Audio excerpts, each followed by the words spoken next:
My name is Jack Valero. I'm one of the two founders of Catholic Voices, and I'd like to tell you briefly about the story of the project, which goes back to late 2009 when there was a debate organized by Intelligence Squared in Methodist Sentinel Hall in London, and it was about the Catholic Church. And the Catholics who spoke were not as good as those who spoke against the Church, with the result that the debate was lost massively, and it led to a rethink about how is it possible that we have such great messages in the Church and are not that good at communicating them. Then we heard the Pope was coming, Pope Benedict was coming to beatify Cardinal Newman in Birmingham in September 2010. And this visit had been opposed by certain groups. A few people, but quite influential, had complained that the Pope should not come, or at least if he did come, the state should not pay for such a visit. And this created media interest. And we thought, and a friend of mine called Austin Ivory and myself thought, this is a great opportunity for us to prepare people to be in media when the media take an interest in this visit.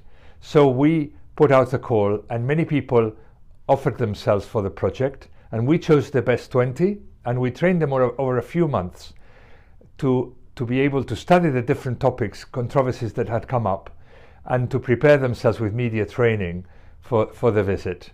The result was that when the Pope came, we were in more than 100 programs, news programs on television and radio, those 4 days, and we were quite visible. The visit itself was a great success for this and many other reasons, and so the bishops who had been looking at our project thought, wow, this really works. So we would like you to continue to train people in different cities and Catholics, lay Catholics, so that they can keep communicating, and not just in media or TV or radio, but throughout the Church, in schools, in parishes, in university chaplaincies.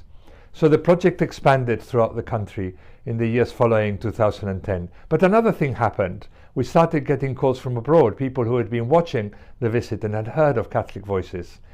And so very soon we got calls from Spain, where the Pope was going for the World Youth Day in 2011. And we went there to help prepare a group.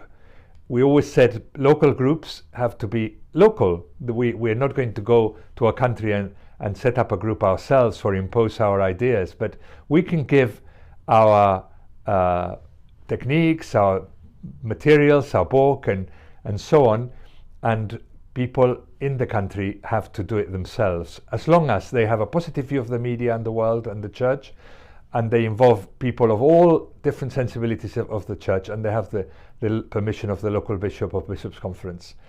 And so we went to Spain and we helped to train some people, and they organized themselves for World Youth Day. And then we got a call from Mexico, where the Pope was going in February 2012, and we again went there and trained a group of people. And then we went to the USA, and then to Chile, and the countries continued to we continued to get calls from different countries in Europe and America and North and South, and we went to all these countries to offer the training and gave them our materials. Of course, by then the book of the project, How to Defend the Faith Without Raising Your Voice, had been written by Austin and Kathleen and published, and then it started to be translated first into Italian, then French, then Dutch, eventually into Spanish. So now the Portuguese. There are 6 different language versions of this book, and different editions. The Spanish edition, there was one in 2019, the 8th edition, where they've gone through various changes. And with this book and all the various trainings we did in different countries, the project is now active in about 20 countries around the world. Some projects started and finished and didn't continue, but many did continue. And we are very happy to know that this method that we developed with a view to preparing the visit of Pope Benedict in the UK has been spreading around the world and has been useful in Chile, for example, when Pope Francis went in early 2018, and there was a crisis, and there was the abuse crisis, and the the people from Catholic Voices were very instrumental in being in media and explaining what was going on and helping Catholics to understand. It's been very influential in Malta, where the project has been speaking about the refugee crisis and the migrant crisis, where they are there very near Africa, where many boats of migrants come, and where the problem is very acute. It's been instrumental in Italy in training people in and around the church in the Vatican, and where the project has taken the name Nel Dialogo, in dialogue, because really our project is about creating this culture of encounter that Pope Francis speaks about from 2016. As sons and daughters of God, we are called to communicate with everyone without exception. The Church's words and actions are meant to convey mercy, to touch people's hearts, which really summarizes what the project was about, which was started 6 years before this quote was given. In fact, it came from the time of the hostility to the visit of Pope Benedict to the UK when he was coming to beatify Cardinal Newman in Birmingham. There were groups of people, influential people, who said they didn't want the Pope to come because his views didn't represent modern Britain, or at least they didn't want the state to pay for the costs of the visit. And we felt we wanted to tell our story as Catholics, in a way that communicated to people what we believed, what we held in our hearts very deeply, and yet we were not so able to do it well because we felt this rejection. We have a great message, but people aren't really listening to it. That's a very good question. Why aren't they listening to it? And thinking about this, we saw that, among other reasons, one of the reasons why people aren't listening is that rather than listening to us, what they hear when we speak is what they already think about us. So in terms of communication, they're hearing a frame. A frame is all the prejudices and ideas they have about you when you speak or when you are the subject of a news story. So if they are talking about the church, before they listen to our message or they understand it or they can make sense of it, they're already thinking, well, this is Catholic, obviously it's retrograde, it's trying to impose a teaching, it's homophobic, it's misogynist, it's a whole sort of ideas, all sorts of ideas that come to their heads, which are much louder in their head than anything that we might say. And so we thought, well, if we're going to get out of these frames in order to be heard, we need to understand what they're thinking about us, so that we can connect with it and see what we can do about it. So we did first think about, what do they think of me? And I think that's a good question before you speak, is to listen. And what do they think of me? And as I was saying, they think that I hate gays because I don't allow their lifestyle, or I don't allow gay marriage, or I'm not in favor of gay marriage, and that I hate women because I don't allow them to be priests. We don't allow them to be priests. We don't allow them to be in government, in the church. They think that we put a lot of emphasis on our doctrine on life or marriage, for example. In fact, one of the main things they think about is that we put our teachings and our ideas and our reputation and our possessions before the real needs of people. And I think this comes across in all the different topics that come up that are controversial. The riches in the Vatican, that we appear to be more interested in the things we have than in looking after the poor. We appear, because in fact the church looks after many poor people everywhere in the world, but this is the impression given. We appear to put our doctrine on life before the needs of a girl who has been raped and who is in trouble. We appear to put the teachings on marriage before the happiness of two men who love each other. We appear to put the reputation of the church before the protection of children who may be abused. We appear to put our our institution before the real needs of people, which is curious, as I was saying, because the founder of our religion, Jesus Christ, came to earth. He didn't mind the rules. He touched lepers, he talked to women, he cured on the Sabbath. His main thrust was helping the person. And here we are perceived to be putting our rules and our things before people, the other way around. And so that's why is this happening, and what we can do about it. Well, the next step is to think, what do I think of the people who criticize me? And when I think about this, I often realize that I think negative things also. They are trying to impose their ideas on me. They're very close-minded. They don't listen. They are ideological. They put their ideas before the real needs of people. It's more or less a mirror image of what they think about me, I think about them. And so that led us to really the key thought of the method of Catholic Voices, which is this, that every criticism against the Church is always based on a Christian idea. It always comes from a Christian value, from a value we share. Because our society comes from Christianity, and Christian values are immersed all over society, the seeds of the gospel are everywhere.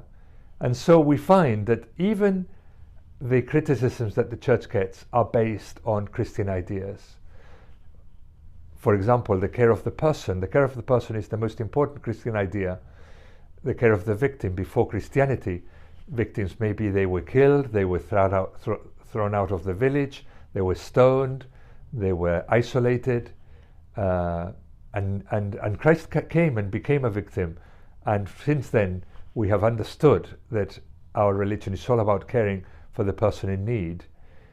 And so, and in the case of abortion, when the perception is that the Church is more interested in its doctrine than in the needs of the girl who has been raped and is in great need, the fact of thinking about this person is a positive value, is the value of compassion, of Christian empathy and compassion, which is very important. And similarly in euthanasia, the compassion for the person who is suffering, or for gay marriage, the love of two people. The value that's behind the criticism is there's always there a Christian value. Not all the values are Christian, some values we don't share, but we find that when we study the topics in detail, the actual key value in that criticism is a Christian value. And that's really interesting. This is what the Pope says. Look at this. We must first listen. Communicating means sharing, and sharing demands listening and acceptance. Listening means paying attention, wanting to understand, to value, to respect, and to ponder what the other person says.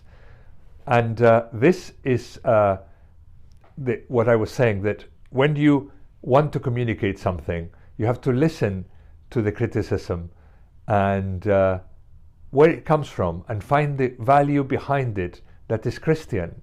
And so the method of Catholic Voices, which is called reframing, follows these 3 steps. First, we listen to the other side, and we find and the criticism, and we understand it as well as we can.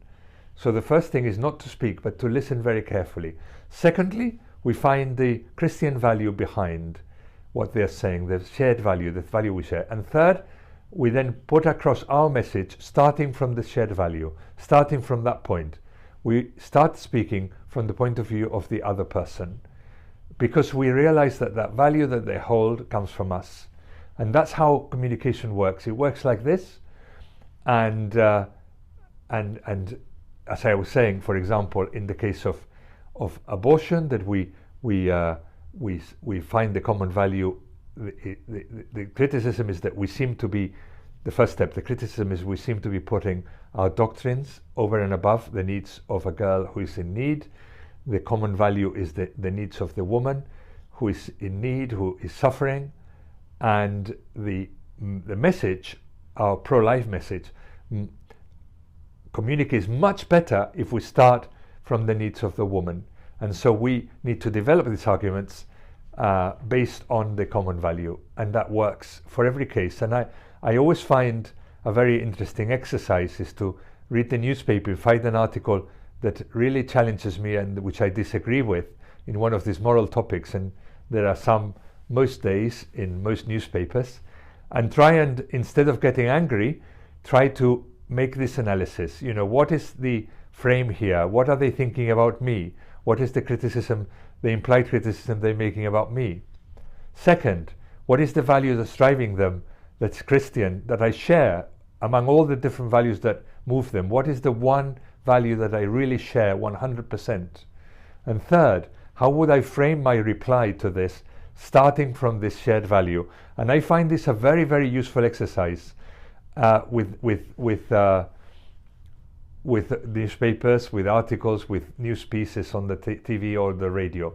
And here is what the Pope says about this in the same document we've been quoting. Communication has the power to build bridges, to enable encounter and inclusion, and thus to enrich society. How beautiful it is when people select their words and actions with care in the effort to avoid misunderstandings, to heal wounded memories, and to build peace and harmony, which is really what we're trying to do with the reframing method. So in summary, I'd like to say, and the method can be expanded for several sessions, but there's these 3 points that that I've been saying. One is that every controversy is an opportunity to communicate our message in a way that works for us. Second is to tell our story, we need to step outside the frames which prevent us being heard. And third, that to step outside the frame, we need to find the shared value and start our explanation from there. And this works, and the main effect of this is not just to communicate, but to change me inside. I sometimes am asked, how many people have you converted with this process? And I said, and I usually say, well, I don't know how many people have been watching, but I know at least one person who's been converted, and that's me, because I used to want to impose my ideas, or at least I was perceived to want to impose my ideas, but now I'm listening to people and I'm finding out that we all want the same, and I'm explaining the doctrines that I've learned since my youth and that I hold very dear, and I'm explaining them by connecting them with what people really want. And this works. And now we're still getting calls. We're getting calls from the Philippines, from Kenya in Africa, and from other countries where Central America, the Caribbean, where they want to start the project as they've seen it starting in different countries. So we hope that with time, this is a global project that can be validated in the Vatican and given special status, and help lay people all around the world to learn how to communicate joyfully and in an empathetic way the things that we believe.